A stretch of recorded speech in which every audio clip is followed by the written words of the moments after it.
Ay nanay, blackout ito men. Kusay kayo.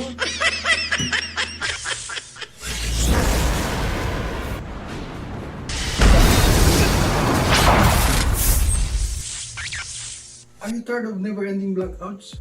Well, in this episode guys, I will going to show you how to use car battery to beat the persistent blackout. Will it work? Let's go and see. Ika, parang fitting masyado yung outfit ko.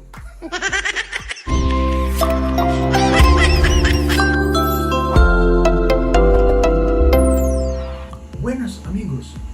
Since time immemorial, blackout has become a big problem in our society. Pues, tulukan natin ang problema ito sa paraang simple lang. Ito ay ang pag-setup ng do-it-yourself solar power energy. At ipapakita ko sa inyo ang pinakamadaling pag-setup nito at ang halaga ng bawat materials na gagamitin dito. Okay, now let's start amigos.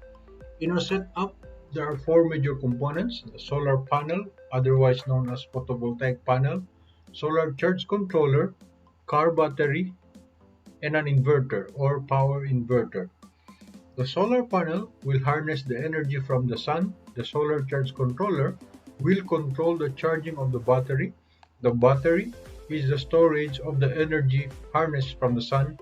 And lastly, the inverter will set or will step up the 12 volts current of the battery to 220 volts current.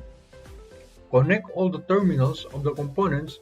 Use colored red electrical wire for positive terminal and colored black electrical wire for the negative terminal.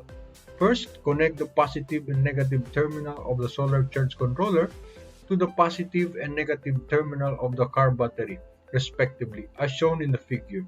Then, connect the positive and the negative terminal of the battery to the positive and negative terminal of the inverter. Lastly, connect also the positive and negative terminal of the solar panel to the positive and negative terminal of the solar charge controller. The back portion of the inverter is where the power outlet is located. It is here where you are going to plug in your electrical loadings such as lighting fixtures and other electrical appliances. But remember, the electrical loading that you can use is dependent of the capacity of your solar panel, battery, and the inverter, which I am going to explain in detail in our next video. Okay? Now, let's see the price comparison.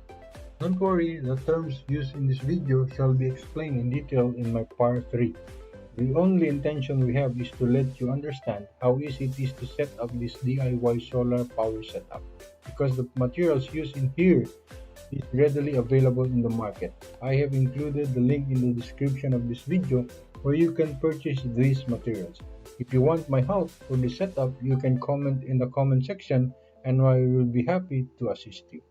The price of my setup, which is shown in the left corner of the screen, is about 10,000 pesos because I have a 50 Ah battery capacity, which needs about 100 watt solar panel. I have used 2000 watts in power inverter and a 30 ampere solar charge controller. Now, if you want a cheaper setup, which is shown in the left corner of the screen, you can use 10 Ah battery, which needs 25 watt solar panel. You can use a 200 watts power inverter and a 10 ampere solar charge controller.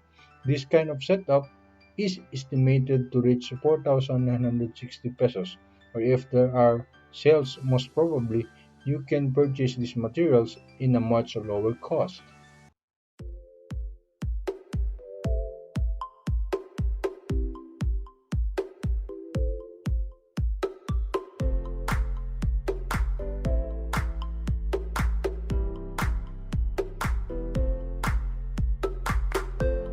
Power dito sa CR. So para makatipid tayo sa kuryente. Yan. So solar power to. Nakakonect. Tinulungan tayo ni Richard para mas madali. Yan. So kayang-kaya kasi 2,000 watts inverter tayo meron. So yan. Kayang-kaya yan. Yan. Okay? di ba, successful, wala pong ibang makakatulong sa atin. That's why we need to hold each other's hands, and together we will change the world with the power of the sun. Kat! Ano ba yan? Ay, Ano ka ba? Wala man yan sa script. sorry po. Nadalalo po sa emosyon direct. Break muna tayo.